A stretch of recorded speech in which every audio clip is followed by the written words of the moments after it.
Good night. Welcome to Conversation with Rickford Burke, of course. I'm Rickford Burke in New York. Welcome to the program. Keep sharing the link, everybody. Happy holidays to you, wherever you're watching from, whether it's in the United States, whether it's in Guyana, whether it's in Europe, whether it's the Caribbean. Happy holidays. I hope you're having a good night, a good day, a good morning, wherever you are in the world. Share the link, everybody. Get onto your Guyanese groups and share the link. You have Twitter, email, WhatsApp, Facebook, Facebook Messenger, uh, Clubhouse, wherever, IG. Share the link so that we could increase the audience and get our information out. We're in the information age. And as you know, in Guyana, they are suppressing information. So we have to use social media to get the message out. Tonight, we'll talk to the mayor of Georgetown. Briefly, I know he has a busy schedule, plus he's unwell. But keep sharing the link, everybody. Uh, I hope you've done your Christmas shopping. You have your gifts. In Guyana, the curtains are changed. The place is painted, new furniture. I know the courts had a big sale, so most people bought new stuff. In America, we don't do all of that. We just get ready for Christmas. So share the link, everybody. Get into all your Guyanese groups. Call up all your friends. Text me, let me know where you're watching from. I'm waiting to see my friend in Germany and my friend in Japan. They don't miss this program. I know you guys are waiting up late. It's morning there. Um, but share the link, and I'll be right back in 60 seconds and get right into the program. Share the link, everybody.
All right, welcome back to Conversation with Rickford Burke.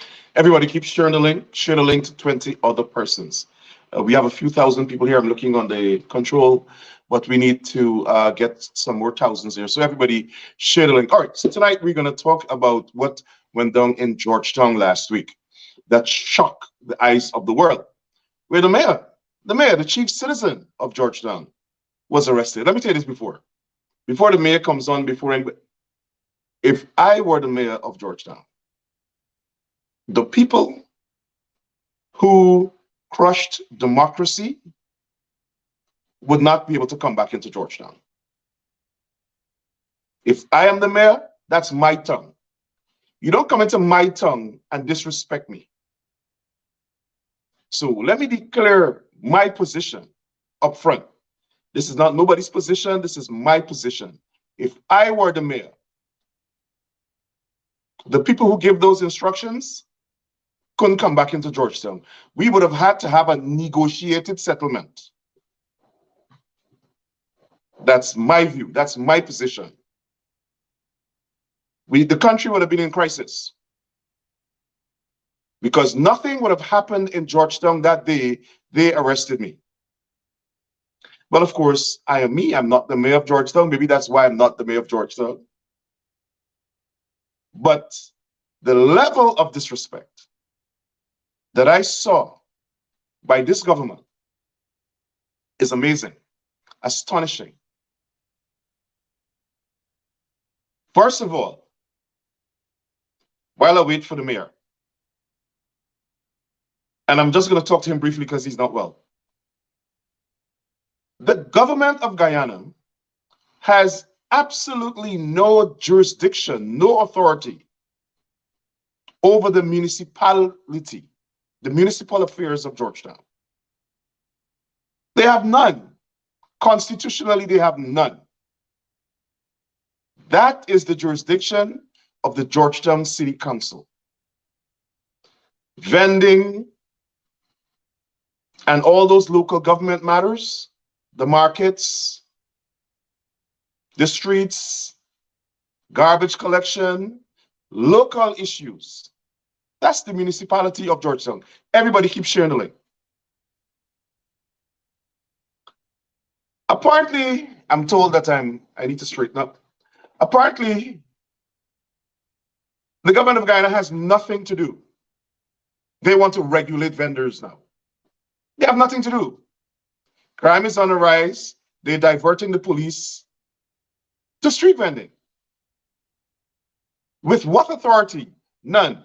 They have absolutely no legal authority, no local standi,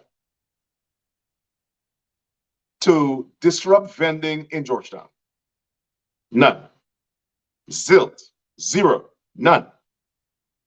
They're just big and bad because they're the PPP.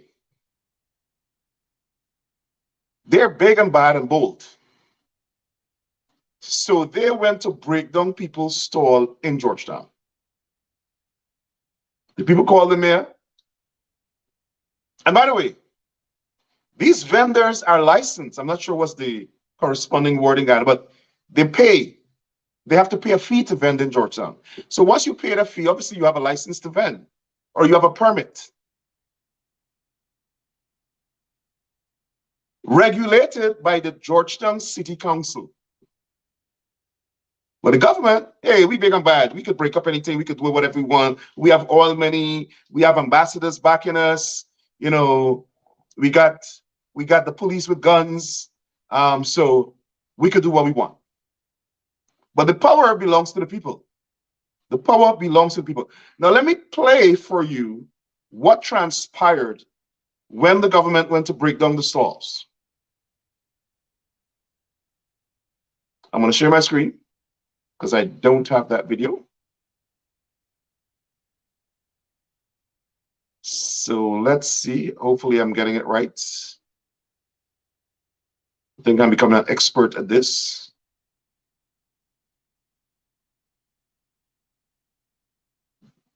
There we go.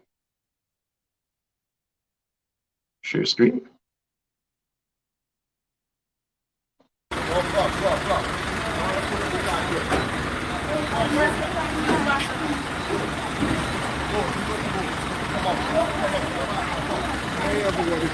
Yes, sir.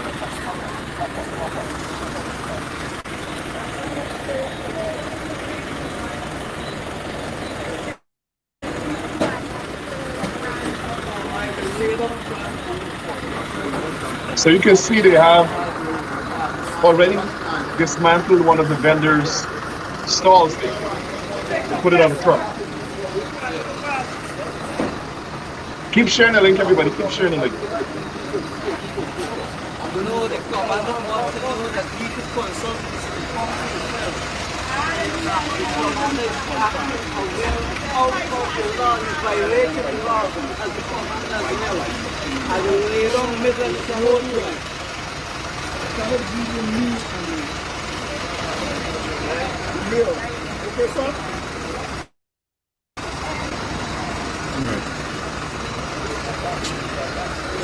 Commander could seek advice as well, sir. It's not any local government authority. Any local government authority is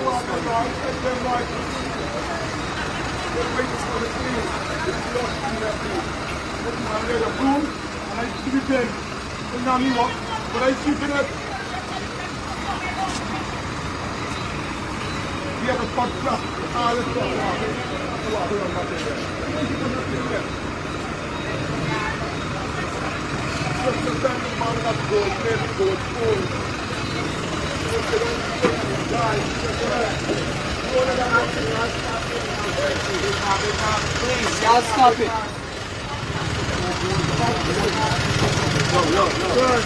Sir. If you all have to arrest me tonight, you have to arrest me, sir. This now. Why y'all doing this to the people? Why you This is not their job. This is not your job. Please stop it. Why you telling y'all to do this to the people? Go man report a broken up the whole thing. What taxpayers bill? Go there. Y'all like fast people now, man. Sir, this is not your job. You don't do your job. I'm a city councillor and I'm standing up for you,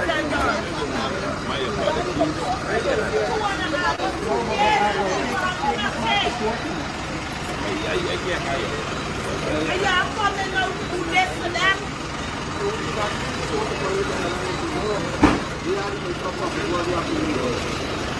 They don't control here. It's me, and I ain't listening. It's me, and there's some respect when a child goes to school. When a child goes to school. It's a nice to know. It's a nice to know. Beat you them. Put the phone there. This is not their job.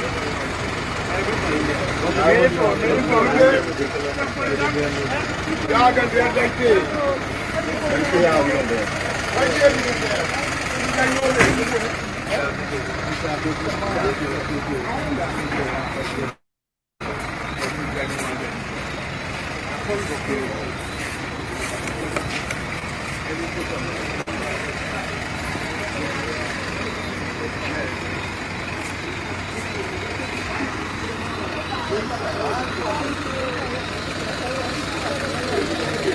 You need the vehicle? Sir, no star will be removed. You have to arrest me tonight as the mayor.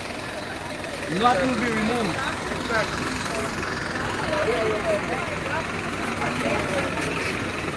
Nothing will be removed.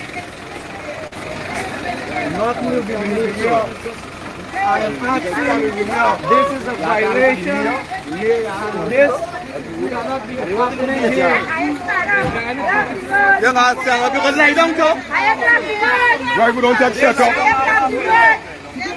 Why we don't have shut up? Leave it right here. In this city, I will be forced in the history that a mayor has been arrested by the Guyana police force. I will go down in history. This is not going to happen. You lie down here, everything going over here. This will not happen.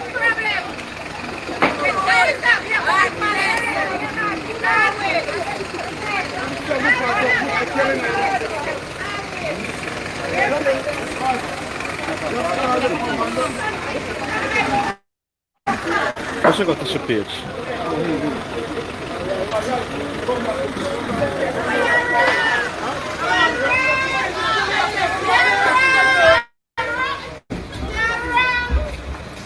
We run.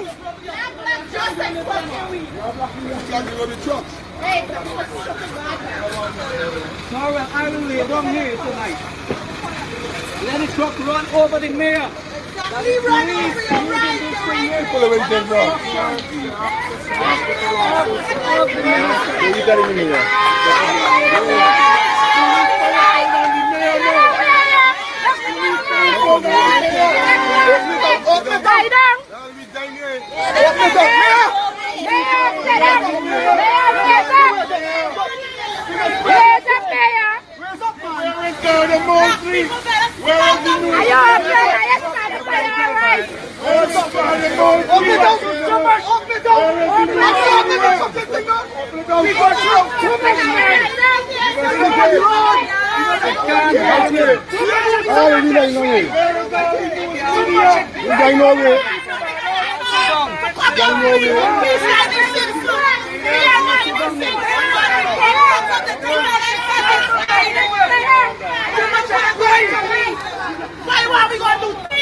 Christmas time, buddy. Oh, God. Are you gonna hug?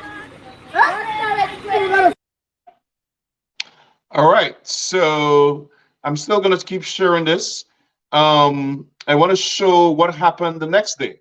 The police actually left those stalls there the night, and this is what transpired the following day.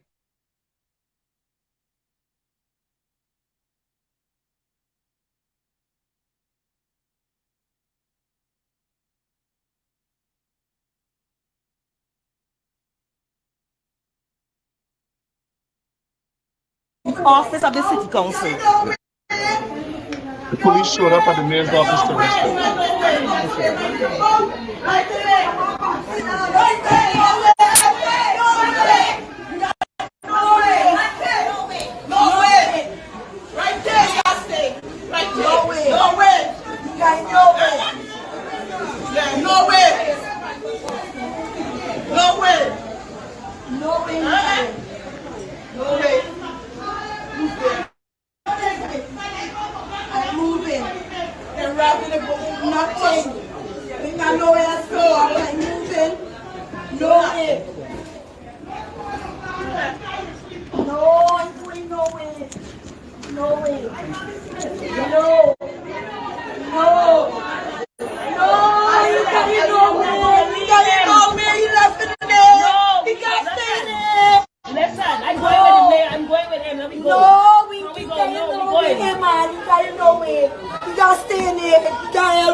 So I just wanted to give you a preview of what went on there.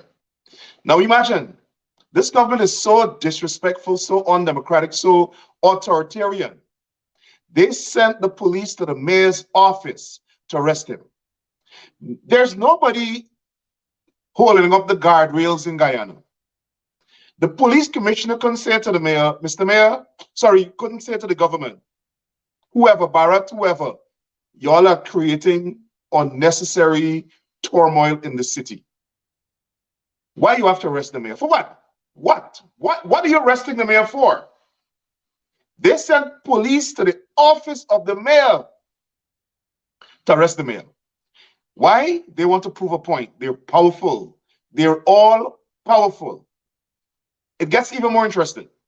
So they walked, the people and the mayor, the mayor did not go into the police vehicle. The people didn't want that. He walked the short distance from City Hall to the Breakdown police station. When he got there, the charges were read to him: obstructing traffic, and inciting racial hostility. Why? Because he asked, why does the president doesn't want to work with him? If it's because when the president is a Muslim. That's what they arrested the mayor for. But they want to use the Guyana police force as their tool of oppression. If you don't have no police behind these people, all them run to Barbies, you know. But they have the police force as their tool of oppression and their enforcers. So the mayor went to Breakdown. He was released on $100,000 bail for the 2 charges or 4 charges or whatever it is. And then he went to court the next day. The mayor's here. Before I bring him in, let me say this. This is the biggest joke of Guyana.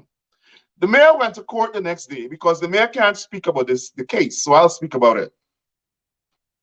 They didn't have anything. They don't know why they charged the mayor. They have no evidence. The prosecutor not ready. They before a magistrate. Magistrate, Mr. Ubraj Narayan has been charged with obstructing traffic and violating the Racial Hostility Act. Okay, let me see no file, no nothing. They have nothing, but they're charging the mayor. They want to prosecute the mayor. They have no evidence. They have nothing. That's a fact. This is the country that the PPP wants to run. Meanwhile, crime is on the increase all over the country. Ministries are in disarray. The Ministry of Human Services in disarray. But they want to charge the mayor. Why? Because the mayor is standing up for the black vendors of Georgetown. How dare he? How dare he stand up for the vendors of Georgetown? And mind you, these are not illegal vendors based on my understanding. We'll clarify it. These are not illegal vendors. These vendors are permitted to vend by the city, the constitutional agency responsible for the municipality of Georgetown. And the government want to go and break up their stalls without any consultation. But I want the citizens of Guyana and the members of the diaspora to really understand something. Did you guys see the police? I mean, of course, they're not doing their job. Let's get carried away here. They're following instructions because that's not the job of the police. The police has no authority to go and uproot people's stalls in Georgetown. None. Just like the government. The Guyana police force does not have the lawful authority to do that. The Guyana police force is to prevent and solve crime. Mission. Protect and serve the people. Prevent and solve crime. That's their mission. They're breaking down stall and pushing away people from blocking truck because they want to take away vendor stall. That's not the role of the Guyana police force.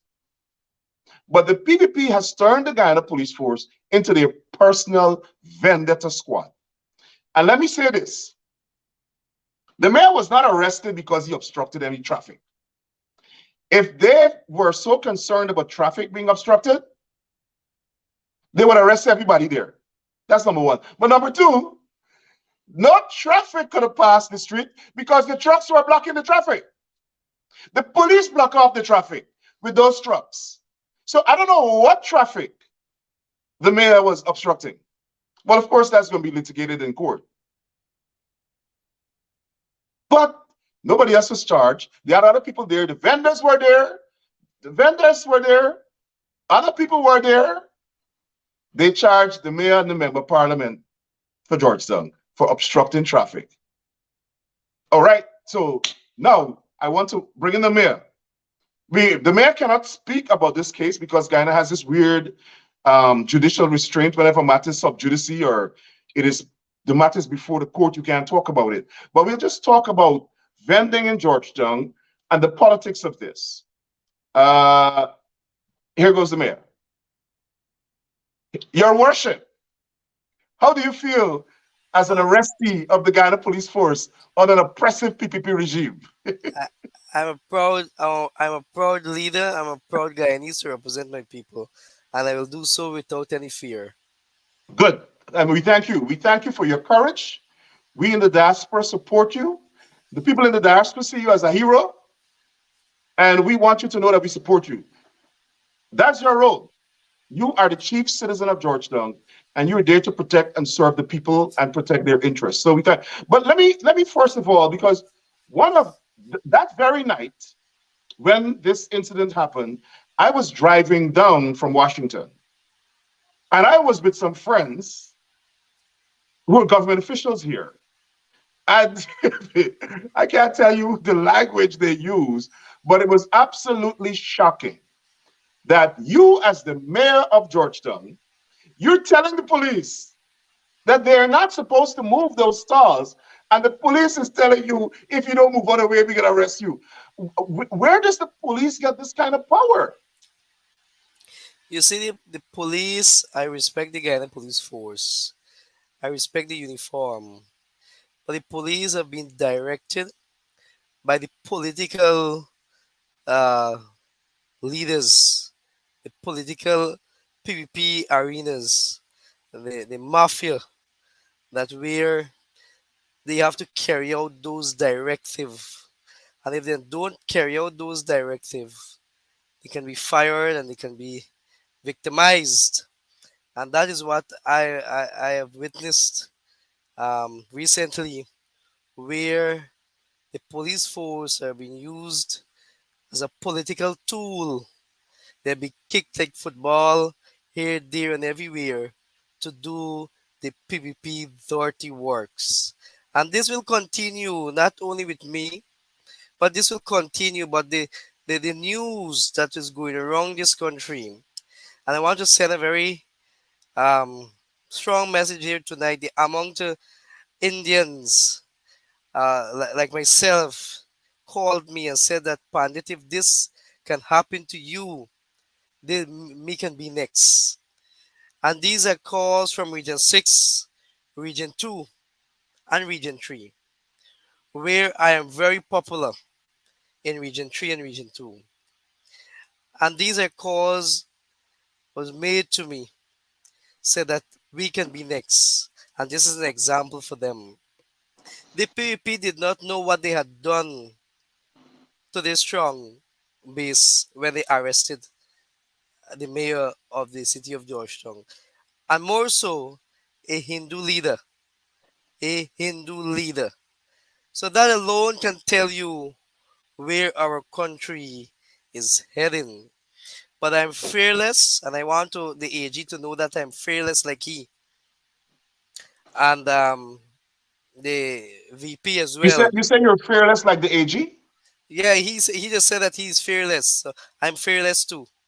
That's the same man that went and got Bring Security, 12 guards with big guns to come to just to face a few protesters in Queens. Okay, go ahead. Yes, he says he's a chatri, but I'm a Brahmin, right? Exactly. I'm a Let them know. Brahmin, so he's a chatri. So yeah, we respond to the honorable vice president yesterday on his propaganda and his false news that he peddling in the media. I challenge the government to release the audit between 2019 to date, 2022. I hope they do so. Listen, the diaspora need to know that we are being silenced here in Guyana. And that is what the calls. I receive calls from Hindus, Christians, Muslims, Baha'i, all the religions actually in our country. I receive calls from. May you stay strong, stay strong, make sure your family is okay, we're with you. And these are the words, the comfortable words I receive from people who are afraid to speak. Rickford, people are afraid to speak out because of victimization, because they're afraid that someone will turn up to their house and arrest them just like they did in the office, the highest office in the city. The police force turned up and arrested me in my office, and everything was live. But let me tell you something. I will continue to fight for the people. I will continue to make strong representation for them. And I hope that the diaspora is paying keen attention on this government, what they're doing to democracy in our country. And you know that something that shocked me, I am still await on the international bodies to issue a statement.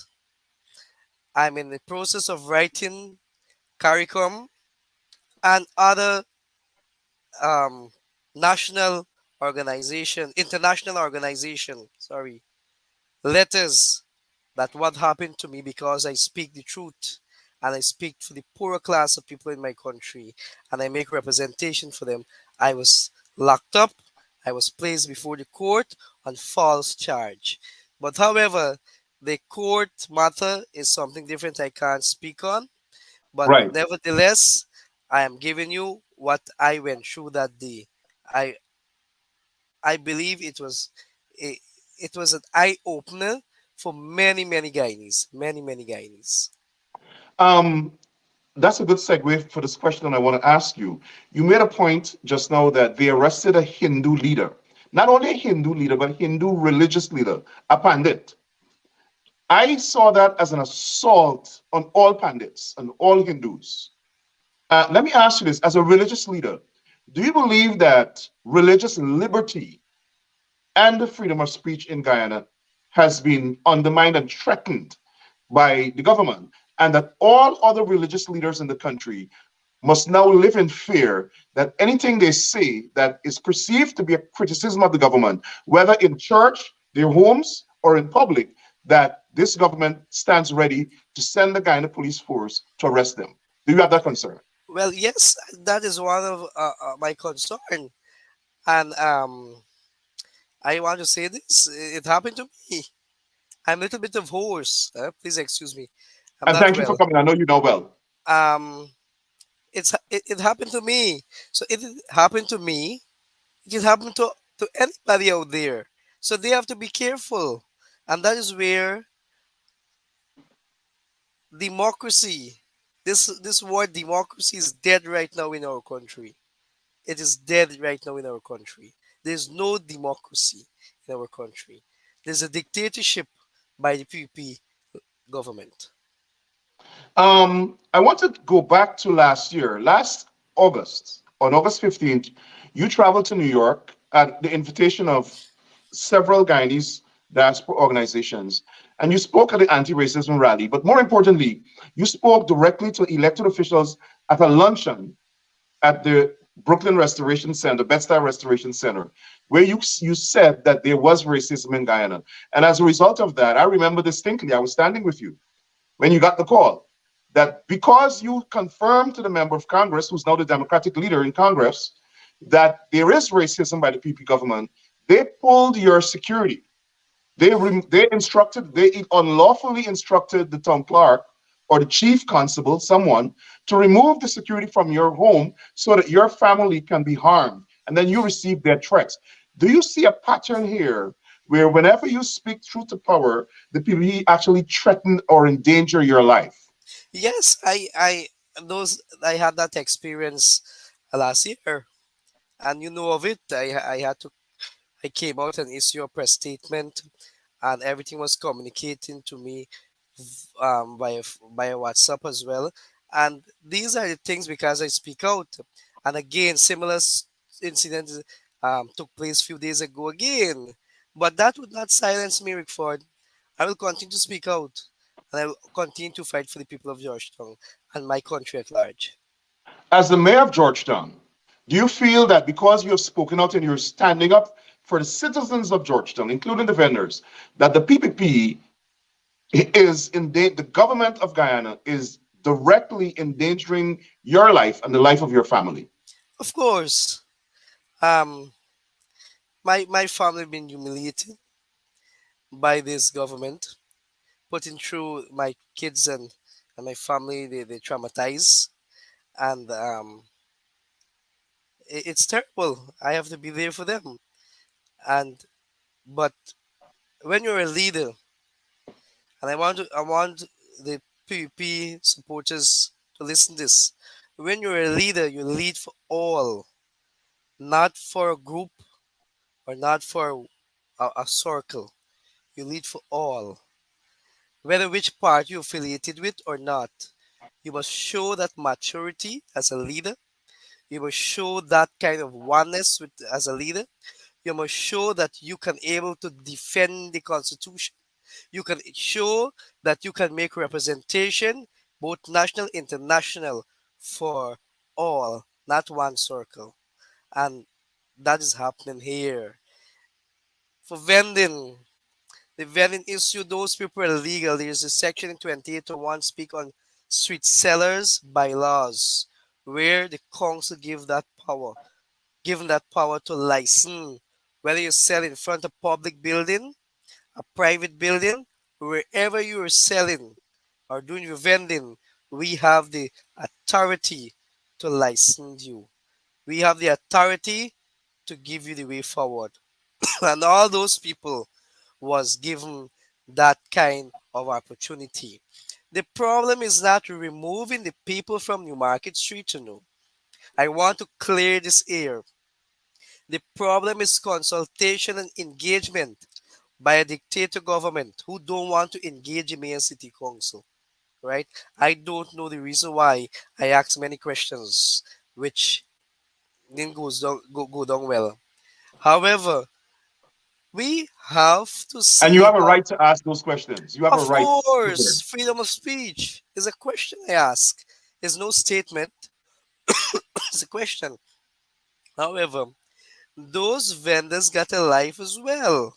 They need to live. We have to find other places to relocate them. And as long that is done with proper engagement, then we can go and move the vendors. But only a dictator or a someone who don't respect the laws will come in the night and remove your caravans or, or breaking into your house and these things, right? And it's sending a very strong message. The action is sending a very strong message to the Guyanese people, and I hope the Guyanese people they're watching, and I hope the conscience wake up. It's very very important, Rickford. This is not no laugh story. This is a serious story where our country is heading at this point of time. We have a number of people from the diaspora watching here. Um, I see a U.S. government official, not elected, but a U.S. government official watching here from Washington. Let me ask you this: the vendors were not vending illegally, correct? They were not. No, They were all no. licensed and permitted. Listen, the central government has nothing to do with vending. Let me make that very clear. Vending issue dealt with the municipality of Georgetown, the city of Georgetown, the capital of our country. The mayor city council has the authority, not the minister of public works, not the minister of local government, not the office of the president, not the office of the vice president, not no other government agency, but the municipality of Georgetown. There was legal. All of them were legal. So what the police was trying to do there, removing those vendors, ripping down, tearing down, breaking up their stalls, and moving them, they had no legal basis, no authority on the law to do what they were doing that night. No, they don't have. And even so, and I called the commander and I said to the commander, look, this is a city, the city is governed by an elected council. If you get instructions to do so, you should have contacted the municipality which you operate within, right? Which you are part of, or you are also ought to report certain things to the council. And that wasn't done. In terms of enforcement of municipal regulations, uh, I'm not sure if you're hearing me. In terms of enforcement of municipal regulations, or yeah, let's call them regulations for now, statutes, is that the responsibility of the Guyana Police Force or the city police, the city constabulary? The police force has no authority to deal with any municipal matters. There's a city constabulary or city police which has all the authority to deal with municipality issues. So come in and deal with vending issue and so no. National police need to focus on crimes. They need to focus on the illegal drugs that go into our country every day. They need to focus on those kind of things. Don't focus on the vendors. Vendors are dealing, we deal with the vendors. The city police deal with the vendors. So I want to make it very clear to our listeners. What the police was doing was unlawful. Yet the government instructed the police to charge you for obstructing the police in the unlawful conduct of their activities. Is that Um, correct? The police was breaking the law, and the government instructed the police to arrest you for obstructing them from breaking the law. Is that so? Rickford, please forgive me and the viewers. I don't want to act out of the court order. I Right. respect the courts and I Okay. believe I am bound by that court order. So I Okay. respect the laws of my country and I want to act accordingly. I don't Do you want to believe see. you were acting? I agree with that. Do you believe that you were acting unlawfully? No. Okay. Let me go to the wider issue. The government tonight, before I ask that, democracy. You said democracy is dead in Guyana, which is you're the mayor of Georgetown, and you made a very profound statement. You said democracy is dead in Guyana.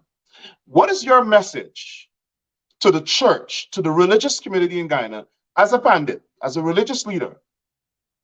What is your message to the church about their responsibility as part of the civil society, as part of the morality of the country, to make sure that we have an active democracy that is not dead? I want to say this much. Besides, I'm a practicing pandit or Hindu priest today almost 19 years. 19 years.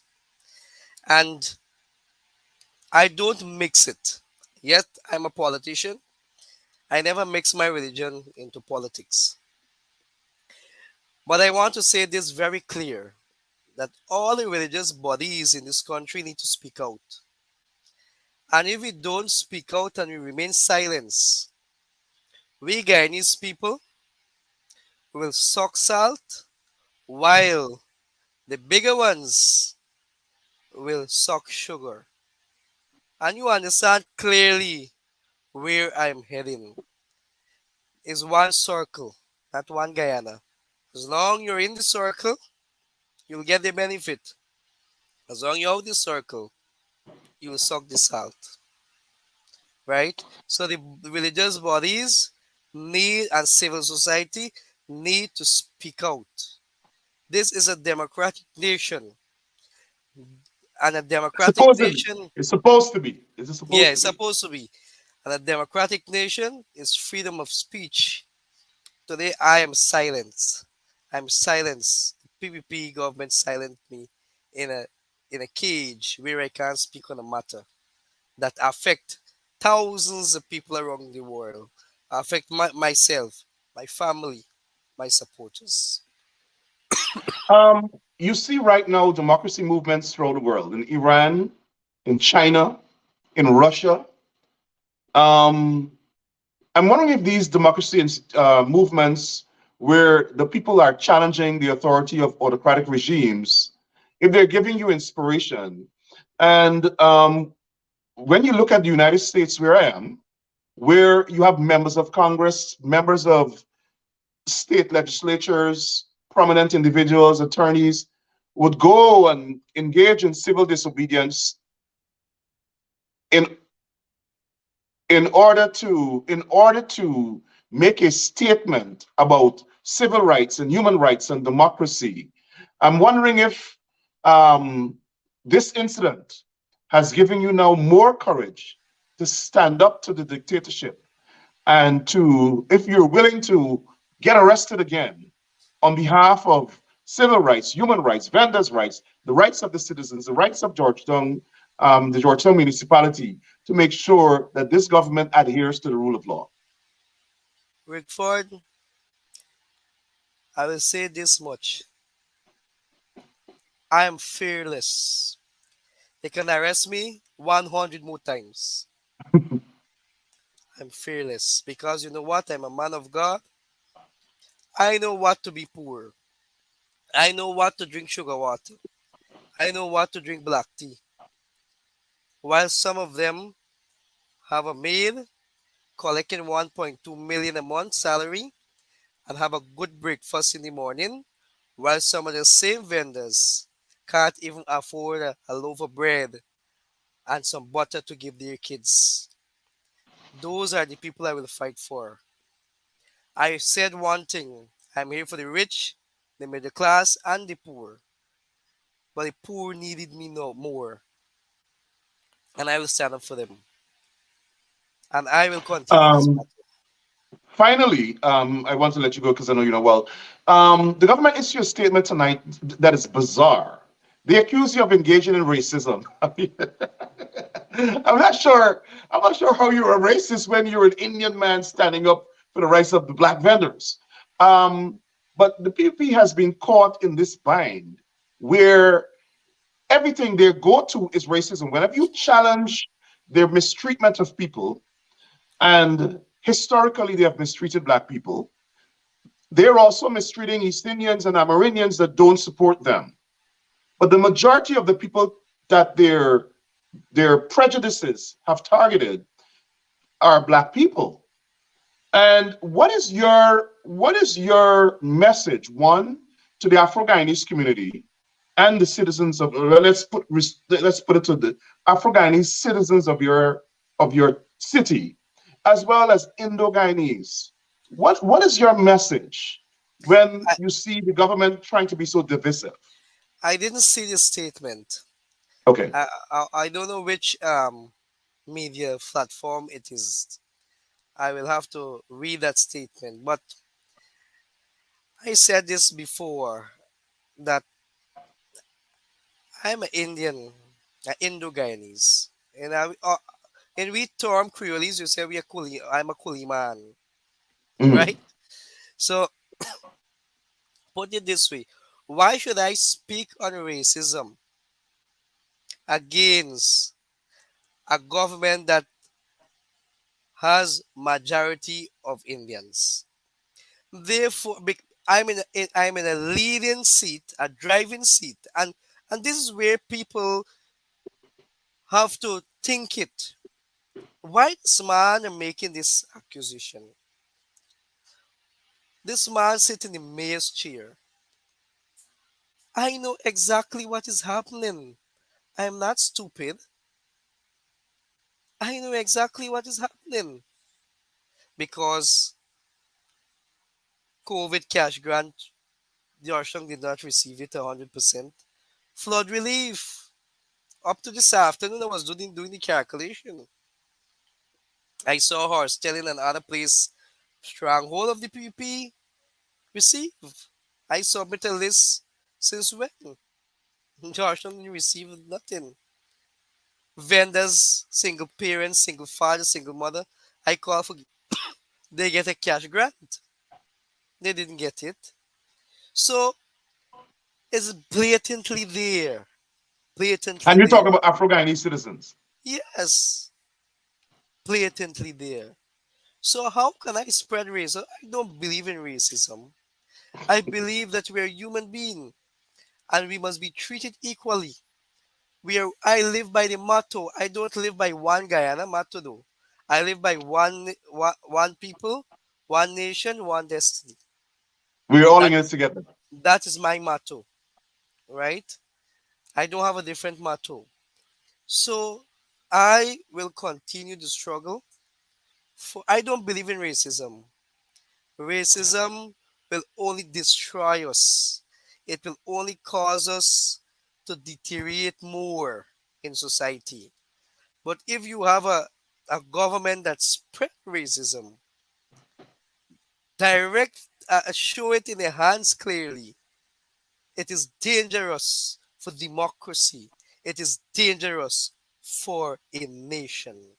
And we must understand why I had to speak out and why I will continue to speak out. Your message has been loud and clear. I don't even think there is any need for any clarity there. Why do you think the international community has not spoken out, one, about racism in Guyana? And by the way, let me say it's reverse psychology. The government's rationale for calling you a racist is just nonsense. It's just red meat they're throwing to their supporters so that they could attack you. But why do you think the international community, including the ABC ambassadors in Guyana, have not spoken up out about racism in Guyana and of your unlawful arrest? Well, I am still await on meeting that I request from the international community, and I'm a person like to follow the protocols. I send off emails, and I know it's a busy time as well. People got their families, they got their own little get together. A few of them respond and say, look, they're willing to meet, but they're out of the country, spending time with their family. So I agree and accept first week in January. I said no problem. So I will not preempt it, but let me have a conversation and discussion with the international community, and then I will make a statement publicly, right? Because it is something that people are looking forward for. Rickford, let me tell you something before you go. Religious organizations called me and said they were called and pressured to issue statements. Some of them did and some didn't. They was called and pressured. But you know what? There is a God and there is people life at risk. They're human beings, they're not animals. And even if it is animals, you wouldn't treat animals that way neither. So human being is the highest creation of God. And we must treat them with respect. The women out there, the men, the boys, the girls, we must treat them equally. They deserve every wealth that Guyana has.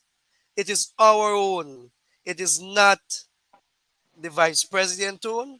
It is not the president own. It is not no minister own. It is not no opposition own. It is not no MP own. It is not no mayor own. No councillor own. It is a Guyanese people own. And it that is our entitlement and we must receive it. Indeed. Um, do you think you were targeted because you signed that letter to the US Vice President I detailing I atrocities? I I don't care. I I just speak the truth. I just speak the truth, fight for justice. My holy book, the Bhagavad Gita, taught me to fight for righteousness and fight for justice.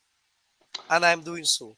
The oath I took to serve as the mayor of the city without favor or without ill will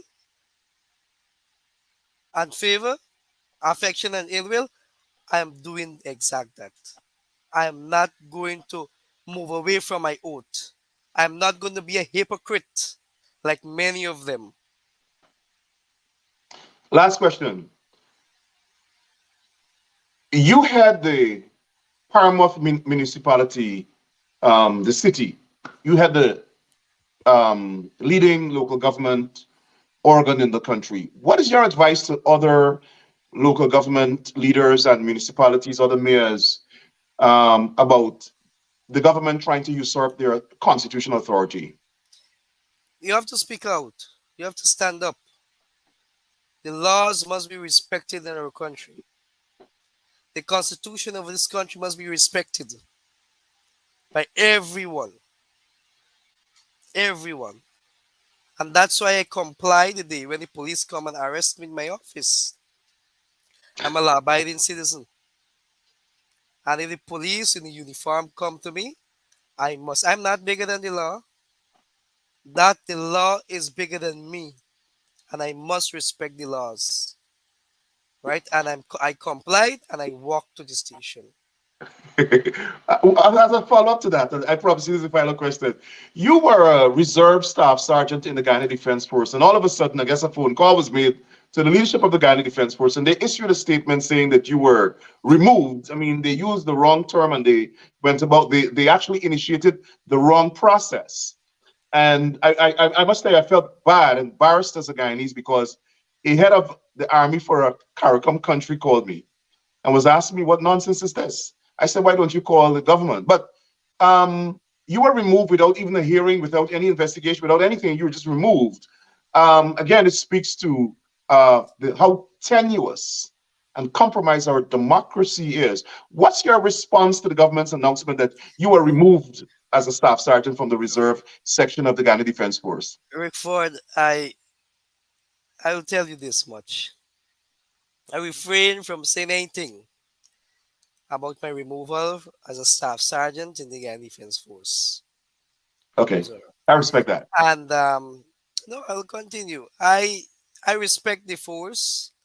My loyalty is still there with the force, Good. and I will I will have the force at my heart. I can speak now. The force need much more need to be done for the Guyana Defense Force. But I can speak now. And if the wise politician who instructed that, they should think before they act. They're not politicians. They could have silenced me in different ways using the same force. But nevertheless, I'm happy I serve in that capacity. And I respect the Guyana Defense Force. I respect the Chief of Staff and all my squaddies and colleagues there. God bless them. They're doing a fantastic job. But more resources need to be going there, and more people need to take interest to serve the Guyana Defense Force. Is a very good experience, and I love the knowledge, and I'm grateful for the experience. I always wanted to be, and I got the chance. I wanted to be a higher rank. I had that ambition while growing up, and I said, look, next year, which is 2023, I will go and do the cadet course. But nevertheless, I believe what is for you, and there's a God. I will serve my country in any capacity that God bless me to do. I will do it for my people. Thank you. Thank you very much, His Worship, the Mayor of Georgetown, Pandit Ubrajnan Ryan, JP. Thank you very much. Happy holidays to you and your family and Same all to of the you as well. citizens of Georgetown. And get well soon. Thank you. All the Thanks for best. having me. Thanks for coming on. Yeah, I thanks. appreciate it. Have a good Thanks. night. You too, sir. All right, so that was the Mayor of Georgetown talking about the very undemocratic, um, high-handed manner in which the government of Guyana attempted to remove the vendors of Georgetown, and because he intervened, he was charged criminally by the Guyana Police Force that has absolutely no authority. I am wondering how it is. What is this prosecution going to be like? Okay, the prosecutor is going to be like, Your Honor, we want to present this case to you where the mayor attempted to obstruct the Guyana police from unlawfully removing the vendors who were permitted to be there by the municipality of Georgetown. The mayor obstructed the operation by the Guyana police force, which has no jurisdiction, which attempted to unlawfully evoke these vendors from the assigned places by the city. How is that trial going to go? And then, Your Honor, he obstructed traffic. Where was the traffic flowing? Well, there was no traffic flowing because the trucks were there to pack up the vending stalls. So what traffic did he obstruct? Well, Your Honor, he obstructed the truck from removing the stalls unlawfully. And then some lawyer is going to intervene and say, well, he has the authority to do that. He's the mayor of Georgetown. The Guyana police force who brought the truck there did not get the permission from the municipality to do that. So he was there telling them that they're acting unlawfully. I mean, could you believe how this trial is going to go? I mean, I wish I could be a fly on the wall. And some of these magistrates, they need to uphold the rule of law. They need to uphold the rule of law. This is amazing. I actually think this here is good for the mayor. This is good. They give the mayor a political gift. It was a foolish mistake. It was a foolish mistake.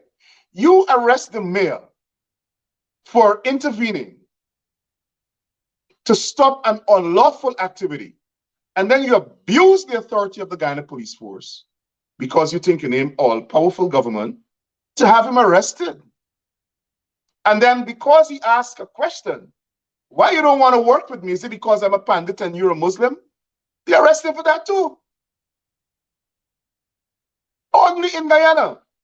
But it is good. It is good because the world is witnessing the PPP unravel democracy in Guyana. They have kicked all the wheels, all of the functioning apparatus, all of the apparatus, the whole architecture to make democracy work. The PPP government is dismantling it. And I maintain we're going to come a point in Guyana where there will be need for the international community, if this continues, to intervene and remove them from power. Like they removed Saddam Hussein, the international community Guyana will become so ungovernable. Our democracy will be so imperiled. The fascism would be so pronounced. The apartheid governance would become so unbearable and unacceptable to the international community that they will have to intervene and remove the PPP from power, or the people of Guyana will vote them out, just like they did in 2015. But I don't believe if the PPP continues this way, they're going to the next election without international intervention. I don't believe that. And I believe they're deliberately targeting the mayor because he's helping Black people. That's my belief. That's my belief. That's what I think. That's it. They are attacking the mayor because he wants to help Black vendors. Because they perceive those vendors as PNC people. So they must be punished, broke down their stall, throw all their items in the garbage, mash up everything, broke it up. They can't participate in the economic life of the country because they're Black and they're PNC. That's it. That's why this government is attacking the mayor. It's consistent with what they did back in 2021. When the mayor spoke at the rally and spoke at the luncheon profoundly, resolutely, about PPP racism, like he spoke tonight, his wife had a young baby. They removed the security guard from his house. This is gangsterism. Why? Because they want to send people to kill his wife. There mustn't be any guards there. And then they're sending threats up here that when he come back at the airport, they're going to kill him. Who do they think they are? But like I said as I close, Georgetown would have shut down that day. If I was the mayor of Georgetown and a pin, a fly, a bee, a butterfly, nothing would have moved in Georgetown that day. Nothing. And the PPP people who give the police that instructions would have got run to Region 6. Take flight to Region 6 because the people of Georgetown, I would have mobilized the people of Georgetown to come out in their hundreds of thousands and drive them out of the city because they're undemocratic. They're undemocratic. The people should follow Bharat Jagdev's advice. He said, chase them out. Georgetown, the next time they try something like this, adopt Bharat Jagdev's advice. Chase them out of your town. Run them out of the city. Let them go to Berbice. Let them run the government from Berbice. Since they don't want to be a democratic government, since they don't want to follow the rule of law, follow Bharat Jagdev's advice. Not my advice, it's not Richard Burke says so. Bharat Jagdev said that. Run them out. That's my advice. Guyanese, you have to start standing up for yourself. People in Guyana have become so complacent. We've allowed our culture to be so compromised. We've allowed the PPP to divide us, to throw trinkets at us, to throw a little money here and there. And we go all crazy, to throw some liquor in a party, and we behave stink and dirty. And we say, yes, the PPP is a good government. Or you forget about all the atrocities. This is the government that killed out over 1,400 black people with impunity. This is a government that stole over $5 million US of your money. That could have built a hospital. It's in their pockets. It's at Sparendam.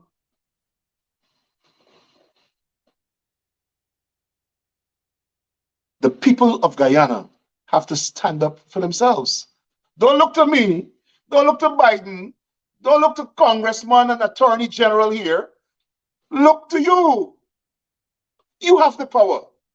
You have the power. You think the government's stupid? If they had kept the mayor in jail overnight, it would have been a mobilizing factor for Georgetown. Every one of those citizens of Georgetown would have come out there with an interest in democracy and justice.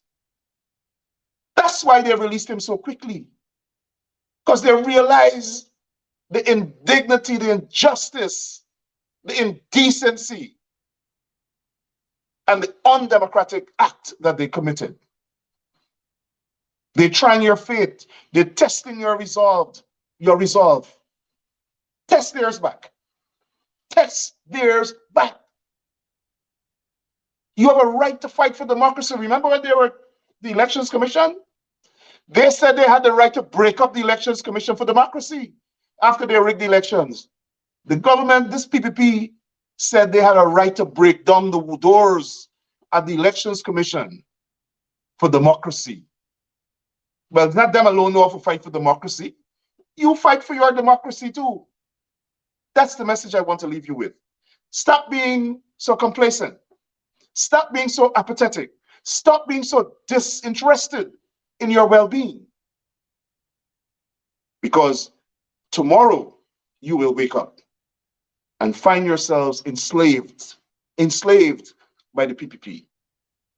And you'll be working metaphorically on a plantation where they'll be riding like slave masters of the world on white horses and whipping you to go and clean the trenches. You see the jobs they're giving those black boys in Lower Post Street? Clean the trenches. In the meantime, they're giving $11 billion contracts to their supporters and transferring the wealth of the entire country to their East Indian supporters. Not even East Indian supporters of the opposition getting anything, They're transferring the wealth of the country to their East Indian supporters. The country, as the mayor said, belongs to you. It's your country. I think this may be the last edition, unless there's some emergency, before Christmas. So I want to wish everybody a happy holidays. Get together with your family, reminisce, enjoy the Christmas. This is a time for family. This is a time for reflection on the blessings God has bestowed on you and your family. So I want to encourage everybody to have a good, happy, Merry Christmas. Enjoy your family. And remember the less fortunate. Remember those kids without a parents. Remember the people who have no homes. Remember the people who are vagrants, who have no one to give them gifts. Serve those people as well. Have a good night, everybody. Merry Christmas.